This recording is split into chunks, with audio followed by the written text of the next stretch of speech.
السلام علیکم ورحمۃ اللہ وبرکاتہ۔ ایک سوال یہ ہے کہ میت کے گھر پہ کھانا کھانے کی شرعی حیثیت کیا ہے؟ یعنی جس انسان کے گھر پہ کسی کی موت ہو جائے وہاں پر کھانے کا جو انتظام ہوتا ہے، نظم ہوتا ہے مرنے کے بعد میں، تو اس کے یہاں کھانا کھانا کیسا ہے؟ تو اس سلسلے میں بریلوی حضرات کے یہاں بہت غلو کے ساتھ میں کھانے کا باضابطہ انتظام کیا جاتا ہے، اور اس عمل کو وہ لوگ اپنے لیے ایک طرح سے ثواب کا ذریعہ سمجھتے ہیں۔ تو اس سلسلے میں انشاءاللہ تبارک و تعالی آج کی ویڈیو میں بتانا چاہوں گا۔ دیکھیں، سب سے اصل بات یہ ہے کہ جو بریلویوں کے امام مانے جاتے ہیں، امام احمد رضا خان بریلوی، انہوں نے اپنے اعزاء کو، اقارب کو، رشتہ داروں کو جو حکم دیا تھا، وہ حکم یہ دیا تھا کہ فاتحہ ہفتے میں 2-3 بار ان اشیاء میں سے کچھ بھیج دیا کریں، یعنی کھانے پینے کی چیزوں میں سے کچھ بھیج دیا کریں۔ فاتحہ کا مطلب یہ ہوا کہ قرآن پڑھنا، اور کھانے کے ساتھ میں قرآن پڑھنے کا یہ مطلب ہے بریلوی حضرات کے یہاں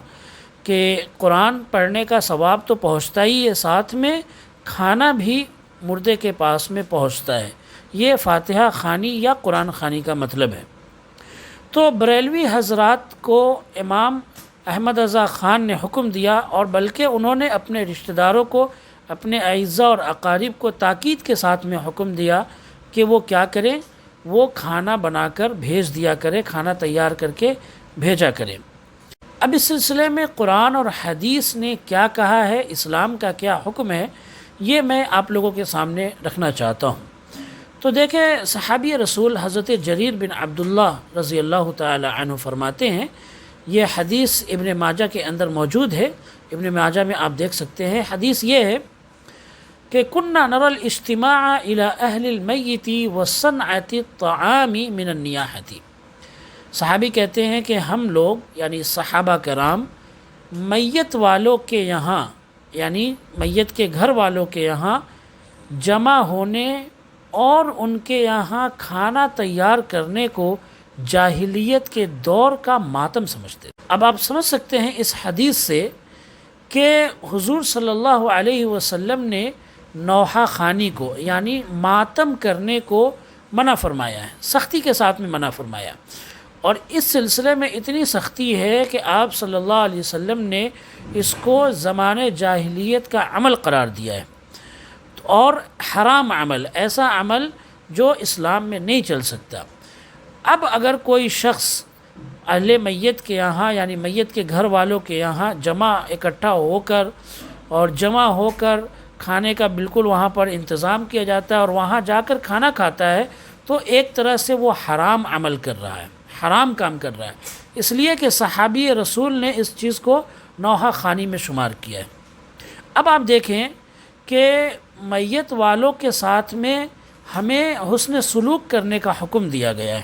میت کے گھر والوں کے لیے ہمیں کھانا انتظام کر کے بھیجنے کا حکم دیا گیا ہے۔ افسوس کی بات یہ ہے کہ ہمارے یہاں الٹا ہوتا ہے، ہم میت والوں کے گھر پہ کھاتے ہیں۔ اس سلسلے میں اللہ کے رسول صلی اللہ علیہ وسلم کی حدیث ہے، جو ترمذی شریف کے اندر حدیث موجود ہے، کہ جب نبی صلی اللہ علیہ وسلم کو حضرت جعفر طیار رضی اللہ تعالی عنہ کی شہادت کی خبر پہنچی، تو نبی صلی اللہ علیہ وسلم نے فرمایا، اصنعوا لآل جعفر طعاما، کہ آل جعفر کے لیے، یعنی کہ جعفر کے گھر والوں کے لیے کھانا تیار کرو، فقد اتاہم ما یشغلہم، کیونکہ انہیں ایسی مصیبت آئی ہے کہ اس مصیبت نے ان کو بالکل مشغول کر کے رکھ دیا ہے۔ اب اس حدیث سے یہ معلوم ہو رہا ہے کہ ہمارے لیے یہ ضروری ہے کہ ہم میت والوں کے لیے کھانے کا انتظام کریں، میت کے گھر والوں کے لیے کھانے کا انتظام کریں، ان کے گھر پہ کھانا بھیجیں، نہ یہ کہ ہم اکٹھا ہو جائیں میت کے گھر والوں کے پاس میں، میت کے گھر پہ، اور ان کے یہاں ہم کھانا مانگیں، ان کے یہاں ہم کھانا کھائیں، حالانکہ ان کے اوپر ایسی مصیبت آئی ہے کہ اس مصیبت کی وجہ سے وہ کھانا بنانے کے لائق نہیں ہے اس وقت، اس لیے کہ اسلام میں 3 دن تک سوگ منانے کا حکم دیا ہے، اور 3 دن کے اندر میں ان کو دعوت کا انتظام کرنا پڑتا ہے۔ خاص طور سے جو یہ علماء مولوی ہوتے ہیں، جو بریلوی کے مولوی،